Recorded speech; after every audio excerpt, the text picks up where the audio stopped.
او زه چې څه ویمه او څه بیانومه د قیامت په ورځ د یوې خبرې ذمهوار یم او زه الحمدلله په هغه مولیانو کې او په هغه مفتیانو کې نه یم چې خبرې ته ګورم نه خو چې د خپل مذهب دپاره مې څه ووي او د خپل ملک دپاره او خپل مولوي صاحب دپاره او د خپل ځمکې دپاره او د خپلې ژبې دپاره نه الحمدلله زما همیشه کوشش دی چې زه قرآن او حدیث واضح کړم او په کوم ځای کې چې پلار مې په غلطه یې که نه نو پلار ته هم ته په غلطه یې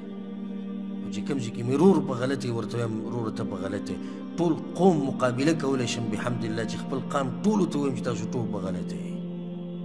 هر چا ته ویلی شم چې ته په غلطه یې ما کې له تعصب نشته او د یاد ساتئ حق هغه سړی بیانولی شي چې د چا لحاظ نه کوي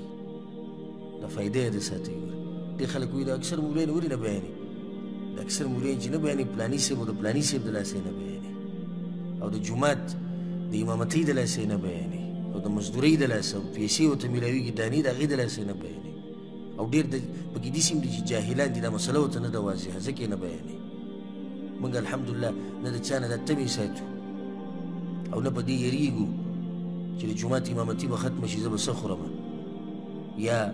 خطبه به راباندې بنده شي نو زه به څه خورم یا خلک به خفه شي نو زه به څه کوم والله کم ذره برابر د یره په زړه کې راشي خو دې سره هم سوچ دی چې د حق واضحه کول غواړي بیانول غواړي ما پسې ډېر خلک لګیا دي خبرې کوي زه څه لیونی نه یم چې د دې خلکو دې خبرو ته ما ځان د دې لپاره ودرولی دی چې باطل بیانوم تر دې چې خلک زما په کور والا پسې خبرې کوي ما اورېدلي دي او ما لیدلي زه څه لیونی یم چې خلک دې ته رادغه کوم چې زما کور والا پسې دې خبرې وکړي او بیانوم باطل لیونی یم زه خو دا خبره زما حق ته الحمدلله ځکه مې دغه پروا نه کوم که څوک مې کور والا یادوي که ما یادوي او که پلار مې یادوي او که قوم او نسب مې یادوي هېڅ خبر نه یادوي دي چې مسله واضحه شي او ځکه مقارنه وکړئ چې بیا چې ته کېناستې که نه زما دا خبرې به ولګوئ او د دې په مقابل کې که چا رد کړی یا څه خبرې کړي دغه خبرې به ولګوئ خو په داسې به اوري چې یالله حق ګورم والله چې د نور په شان به دا خبره واضحه وي چې حق څوک بیانوي په باطله باندې څوک دي موږ الحمدلله نه به چا پسې کنځلې کړي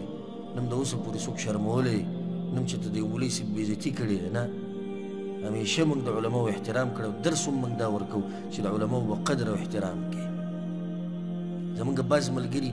رد کوي په باطل باندې د هغه رد طریقه وله نه ورځي موږ په هغوی باندې رد کړی دی چې ګوره ستاسو طریقه غلطه ده حق حق دی لا یجرمنکم شنآن قوم علی ان لا تعدلوا الله وایي داسې نه دی یو قوم سره د دښمني راشي او په هغې کې عدل او انصاف پرېږدي عدل او انصاف به نه پرېږدي مخامخ سړی که په غلط هم دی نو د خبرې یو اسلوب دی یو طریقه ده یو ادب دی یو احترام دی مطلب خو دا نه چې سړی د مرۍ نه نیسه ته به غلطه او ته بېدینې او ستا امام داسې او ستا مولا داسې او ستا کتاب داسې الحمدلله دا زموږ منهج نه دی او که څوک یې کوي نو هغه د سلفیت د منهج نه دی خبر دا بیماري بیا په سلفیت کې نه ده بیماري په چا کې ده بیماري په دغه کس کې ده اسلام موږ ته ښایسته اخلاق ښولي که نه دي ښولي ښولي او د یو سړي اخلاق غلطي او خراب وي نو موږ څه چې اسلام غلط اخلاق خلکو ته ښیي نه دا خو د دې سړي نقصان دی چې د غلط اخلاق استعمالوي اسلام خو نه دی ویلي چې غلط اخلاق استعمال کوي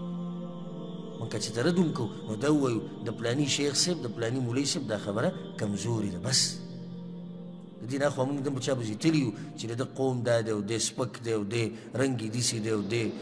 بېعزته دی او دی بې شرمه دی او دی بې حیا دی او دی داسې او دی داسې دا خبرې موږ نه کوو الحمدلله د یو مولوي صاحب ژوند خپل او د یو عالم ژوند دا د هغه خپل کار دی د هغه او د الله په منځ کې ده زما د هغه د کور سره د هغه د ذاتیاتو سره هېڅ کار نشته زما کار صرف د څه سره دی هغه د دې مسلې بیانولو سره دی بس بعضو مولیانو په ما باندې شخصي ردونه کړي وو ملګرو ما ته وویل موږ پرې رد وکړو ما څه شي رد پرې کوئ هغه زما کور والا ته کنځلي کړي زه یې یاد کړی ته په جواب کې کنځلي کړي د هغه کور والا د هغه د کور والا په دې کې څه ګناه ده نو د هغې سره زموږ څه کار دی او د هغې زموږ سره څه کار دی موږ ته الحمدلله اسلام یو تربیت را کړی دی بیا راته پښتو یو تربیت را کړی دی بیا مور پلار له یو تربیت را کړی دی چې څوک سپک کار کوي نو ته به څه کوې په مقابل کې به سپک کار کوي هغه سپک دی هغه غلط دی نو زه څه وکړم زه ورسره هم سپک شم زه ورسره هم غلط شم که چېرته دې مولوي صاحب دا ووایي چې دا مسله داسې داسې ده او مسله یې غلطه وه نو دغه بیانومه چې مسله یې څه ده غلطه ده او دا زما ذمهواري ده زه دلته دې لپاره نه یم ناست چې بس یو مجلس دی او لږ یو ګنټه موږ ناست یو بیا قیصه ختمه شي. زه دلته دې دپاره ناست یم چې د خپلو وروڼو ته او خویندو ته هغه آسماني سوچه دین واضحه کړم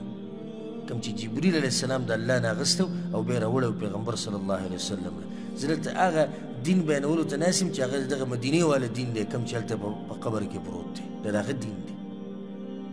او د هغه مذهب دی. دې لپاره ناست یم چې بس موږ راجمع شو ګنټه ناست وو خبره بیا ختمه شوه لاړ. نه زما په اوږو باندې یو ذمهواري ده او دا زما ستاسو سره محبت دی. والله چې د خپل ځان دپاره څه خوښوم ستاسو دپاره یې خوښوم. اوس که زما دا خبره غلطه وي او زه پې جهنم ته ځم نو ما ته خو پته ده که نه چې زه پې جهنم ته ځم. پته ده که نه ده پته لکه چې ما ته خو پخپله پته چې غلطه ده نو زه صحیح شوه. کم خلک چې وایي چې دی خلک ګمراه کوي زه تاسو جهنم ته بوځمه نو لیونی یم چې ځان هم جهنم ته بوځمه. بیا خو ما نه کولی که نه رفالدین زه ووایه ځه داسې ووایه چې نشتي زه خلک ګمراه کوم په خلکو باندې کوم بالفرض د یو منټ دپاره. نو زه صحیح د تاسو خو ما ګمراه کړي په رفالدینو مې راواړولې نو زه په خپله هم ځان ګمراه کوم چې په خپله هم کومه زه بیا په خپله ولې کوم. بیا ما په تاسو باندې کول چې پرېږده چې دوی ګمراه شي جهنم ته لاړ شي خو زه خو ځان جهنم ته نه بوځم که نه. نو زه لیونی یم شته د ګناهونو پیټې زما په اوږو باندې پراته دي او ګناهګار او کمزوری بنده یم د الله او بیا د نورو خلکو ګناهونه م رالم په خپله اوږه یې اچوم او الحمدلله ثم الحمدلله زمونږ د اواز او خبره هر ځای ته رسېدلې د دنیا هر ملک کې الحمدلله دا درسونه بیانونه اورېدل کېږي. څه وجه د آخر وجه دا ده چې دا خبره صحیح ده د قرآن او حدیث دی. ولې دا خلک وایي یاره مړه دوی سره مه کښېنئ دوی خبره زر زړه ته کوزېږي. ولې زړه ته کوزېږي ته خو دا سوال ووکړه که نه دغه بله هغه ولې زړه ته نه کوزېږي. فرق دا دی چې دا وحي کې دا کمال دی چې دا زړه ته کوزېږي. دا څه ته کوزېږي؟ زړه ته کوزېږي دا خبرې منلی کېږي. و ته د یو مولوي صاحب خواله ورغلې رفالدین شتي نه جي نشتي